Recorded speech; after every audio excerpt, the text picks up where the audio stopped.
Lowry Pueblo, and we're near Cortez, Colorado. And something that's really neat is these are Indian ruins from the Anasazi. Now, the Anasazi were a group of Indians that lived here a long time ago, and they lived in the Colorado, New Mexico, and Arizona, and I think even Utah area about 800 to 1,000 years ago.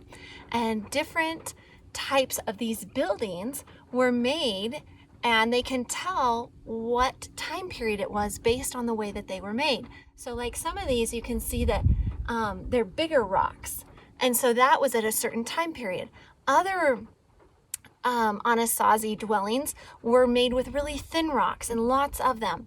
So that's how they can kind of date and tell what time period that the Anasazi lived here. Well, you know, as we walked through here and as we walked through these ruins, what kept coming back to mind was the story of Nehemiah. Do you remember the story of Nehemiah? We just had it a few weeks ago during our Bible story. But the story of Nehemiah goes something like this. The children of Israel had not been following God. And so guess what? Because they weren't following him, he could not protect them. And so they were taken away captive. Well, after a certain period of time went by, then God brought his people back to the land of Israel and to their city, Jerusalem. But the problem was Jerusalem was in ruins, just like these ruins that are here.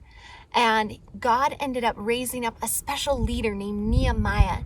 And Nehemiah came and he looked at the walls. He looked at the broken down walls. He looked at all of the holes in the walls. He could see that the enemies could come in and destroy them easily. And although it was a big job, Nehemiah didn't give up. He trusted God.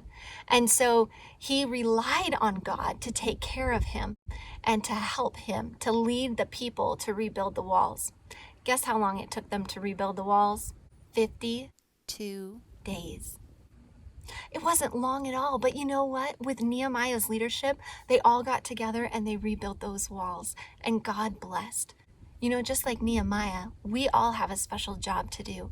God has given us something that we can do right in our very own homes. So I want you to think about that. What has God given you today that he will help you to accomplish? We'll see you later. Bye-bye.